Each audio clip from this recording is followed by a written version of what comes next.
Hi， 大家好，我係 Felix， 我係一個唱作音樂人，同時間又係一個培訓導師。之前呢，仲成立過一個影音公司添。好多朋友都問我，哇 Felix， 點解你可以咁多身份嘅呢？同你過去嘅夢想有咩關係呢？你點樣係一步一步咁實踐你嘅目標呢？今日拍呢條影片呢，就係想分享一下，俾大家認識下我。所以如果你有興趣知道我嘅經歷，就唔好走開啦。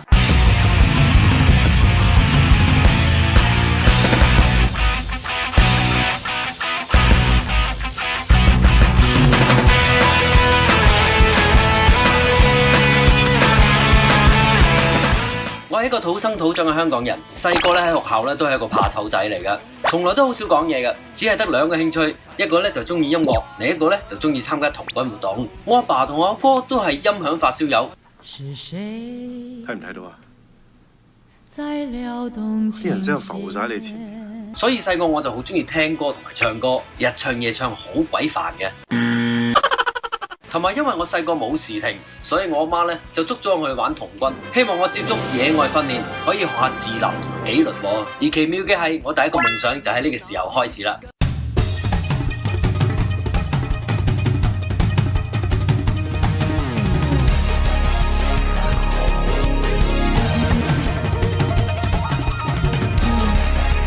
偶然嘅機會之下，我參加一個童軍活動，第一次見到當時喺樂壇裏面非常之紅嘅 Beyond 樂隊，當時梗係覺得佢哋好有型啦！一連6晚嘅演唱會，企喺個超過1萬人嘅舞台上面，嗰份嘅震撼力令我真係畢生難忘。就係呢次機會令我立志成為一個音樂人。大個之後呢，我都要開自己嘅演唱會，有自己嘅歌曲發表，可以做一個全職嘅歌手。當然啦，當年年紀咁細嘅我，點會知道夢想係點實踐呢？咁我唯有見步行步啦。後來喺中學嘅時候，我不停咁參加歌唱比賽，好彩每次都有獎攞噶，都幾受老師同同學歡迎噶。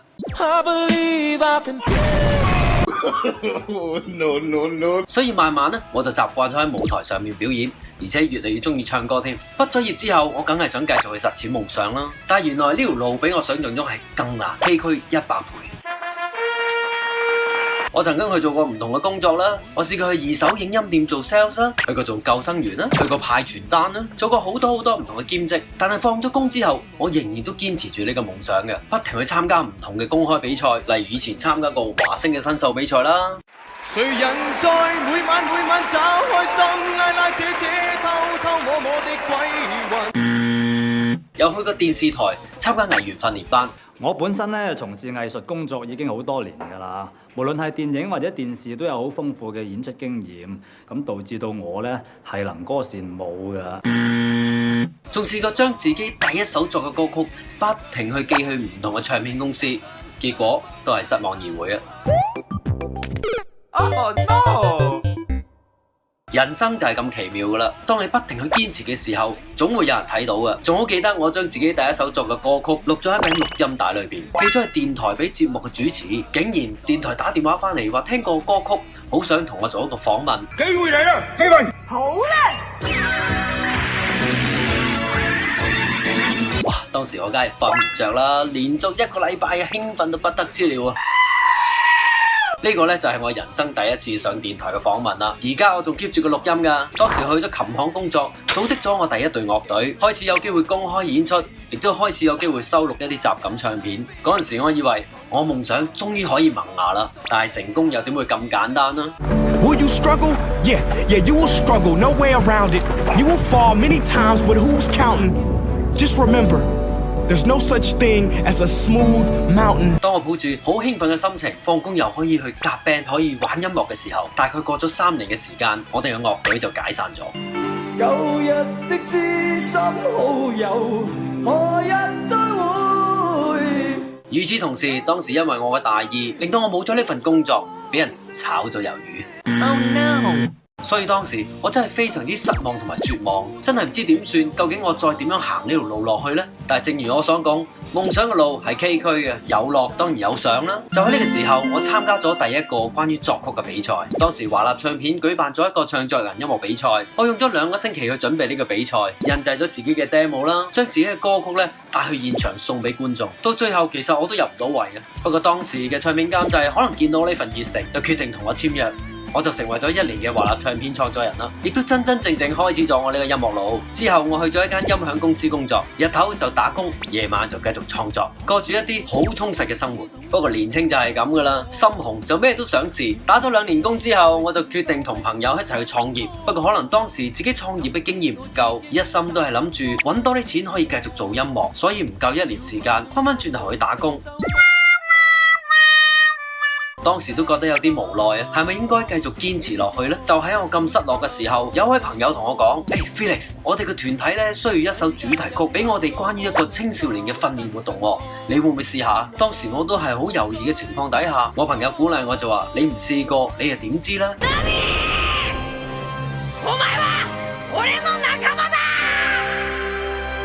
結果就咁樣，我參與咗呢個青少年嘅活動，初次認識到乜嘢叫做體驗式訓練，乜嘢叫做歷奇挑戰。同一時間，佢哋非常之喜歡我呢首歌曲，令到我繼續有信心去行呢一條音樂路。無盡變遷，同緊的心永遠不變，攜手踏遍每寸赤地，只想無盡奉獻。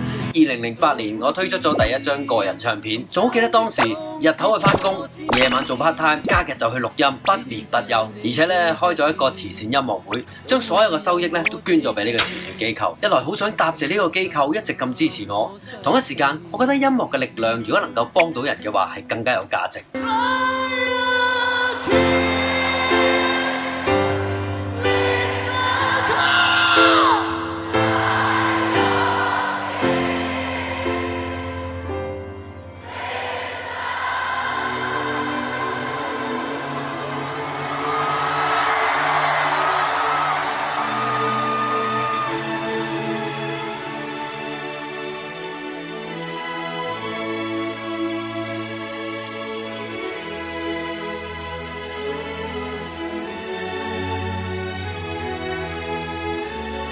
但係當時做音樂好難賺到錢，所以都係要日頭打工，夜晚做音樂。鬼叫你窮咩頂硬上？結果有一次機會，有朋友介紹底下，我可以去到商場嗰度唱歌。曾經我都有試過失準嘅，亦都試過俾觀眾喝倒彩啦，令到我開始走入一個迷茫期。究竟呢條路係咪值得我繼續花時間落去呢？因為要兼顧實踐夢想，同一時間要兼顧生活，並唔係咁容易啊！2012年喺好多朋友支持底下，我決定辭咗呢份正職，去開設我自己第一間嘅影音製作公司，希望可以騰空更多嘅時間做音樂啦，可以賺取更多嘅金錢去實踐我嘅夢想。而喺同年嘅12月，我終於可以開到自己首個嘅個人音樂會，出咗第一張全職音樂人嘅唱片。誰沒有車想實踐非玩笑，有意念漸成熟了，你需要真正出手了，吹水形勢會失掉，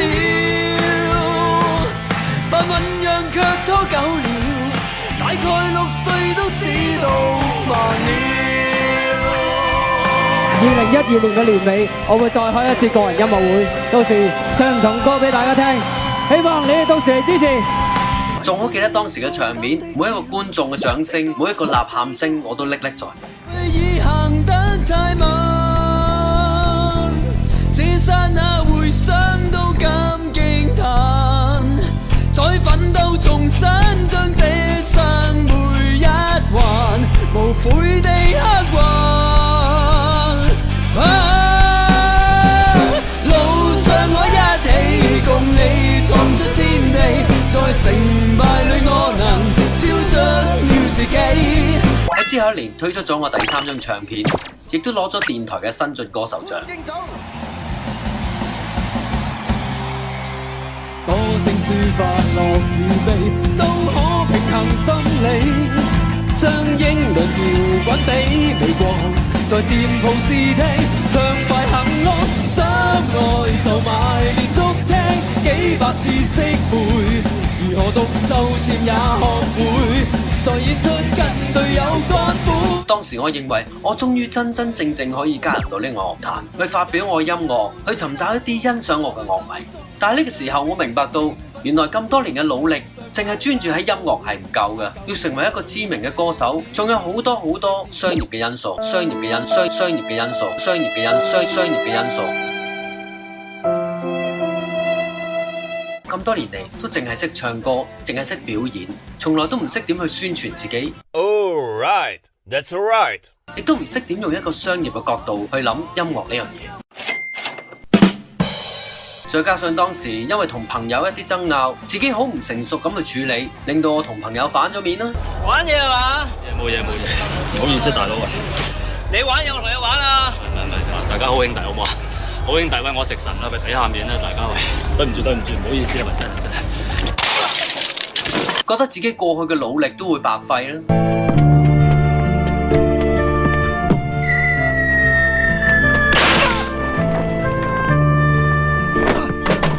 結果我差唔多1年嘅時間冇掂過支吉他，亦都冇拎起過一支咪。即使睇到夢想一個個失散，跌過一次，哪怕跌多次，就當我瘋子。當時有一啲朋友見到我咁嘅情況，就鼓勵我唔好放棄，不如喺呢個時候停一停，諗一諗，俾自己有個空間去諗下，究竟將來嘅路可以點行。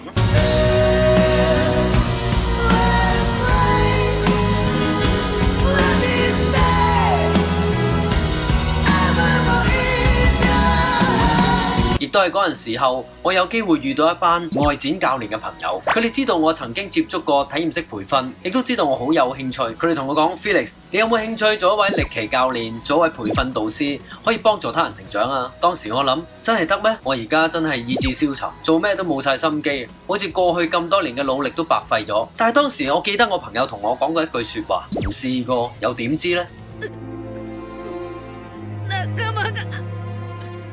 仲間がいるよ。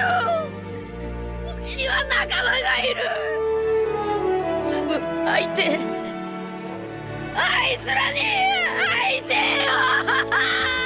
所以喺嗰陣時，我就參加咗一個歷奇教練培訓課程。我好記得當時咧都仲係冬天嚟嘅，每一次去到嘅時候都係哇好凍，冷冰冰。但係唔知點解咧個心係好熱血嘅，一諗起可以學習到一啲嘢去幫到人咧，唔知點解就會覺得好興奮嘅。後來經過咗一段時間，開始去入學校啦、社福機構啦、一啲商業機構咧做一啲培訓導師。慢慢我就越嚟越中意呢一樣嘢，跟住我就考咗1張、2張、3張、4張。不停去考唔同嘅教練牌。當時我並唔係為咗用培訓呢樣嘢賺更加多嘅錢。不是每個人做事情都是為了錢不錢的，不要一直拿錢來講，不要講到好像大家都是為了錢在過生活這樣。我只係想將我嘅能力可以幫助更加多嘅人。我不要，真的我不要，不要給我錢，不要講錢，不要。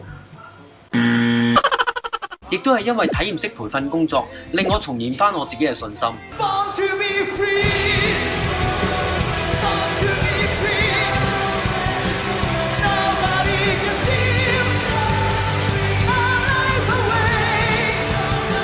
所以喺2015年，我就推出咗另一首歌叫做《初衷》。究竟你實踐每一個目標嘅時候，仲記唔記得你自己嘅目的呢？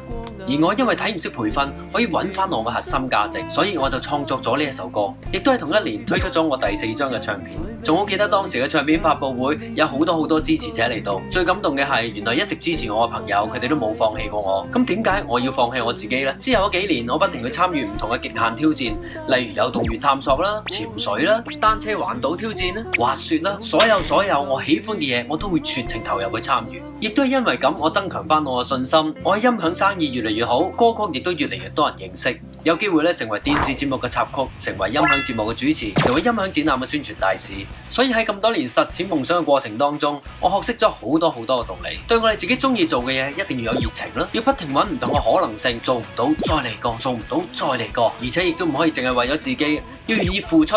肯幫人，對自己嘅目標要有承諾，無論發生咩事都好，堅持。當你放棄咗你嘅目標，就等同於放棄咗你自己。如果你自己都放棄你自己嘅話，身邊嘅人又點會支持你呢？喺遇到困難嘅時候，千祈唔好執着，亦都唔好執埋筆轉牛角尖，反而俾自己靜落嚟，停一停，諗一諗，嘗試去學習一啲新嘅知識同埋智慧，揾翻你自己對夢想嘅初衷。當你嘅信心翻嚟嘅時候，正面嘅思維係會吸引正面嘅結果嘅。雖然人生當中會認識好多嘅激勵大師，你可以去上好多唔同嘅課程，你可以喺網上面睇到好多激勵嘅說話，但係對於我嚟講，最好嘅激勵導師從來都係你自己。點樣喺過去嘅生活檢討我自己究竟有啲咩能力呢？我有啲咩長處呢？然後將你嘅長處盡情去發揮，總會揾到認同你、欣賞你、支持你嘅人。與其花時間去質疑自己有冇能力去實踐夢想，不如你諗下點樣可以做到？你有咩能力可以幫到人？你有啲咩價值可以帶俾人快樂？唔好再浪費自己嘅時間。今日呢條片除咗希望你哋更加認識我之餘呢，亦都希望我過去嘅經歷可以俾到你一啲嘅鼓勵。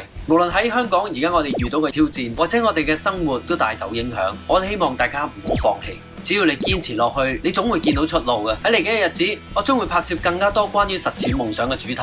例如當我哋想增值自己嘅時候，究竟有啲咩範疇可以學習同埋提升呢？人與人之間究竟又點樣可以有效嘅溝通？我哋嘅性格同埋我哋嘅行為又點樣影響我哋實踐我哋嘅目標呢？如果你喜歡今次呢條影片，亦都對我之後分享嘅主題有興趣呢，記得訂閱我頻道，分享俾更多嘅朋友，撳着側邊嘅通知，咁之後有新片發佈嘅時候，你就會第一個收到通知啦。好啦，今日嘅分享就係咁多啦，下一條片再見啦，拜拜。It is not death most people are afraid of. It is getting to the end of life only to realize that you never truly lived. 雙斗兩旁將人得利，就讓我們無悔地實踐一切，為着美好新世紀。擁抱大愛，將忘懷天地，就像我們無邊的希冀。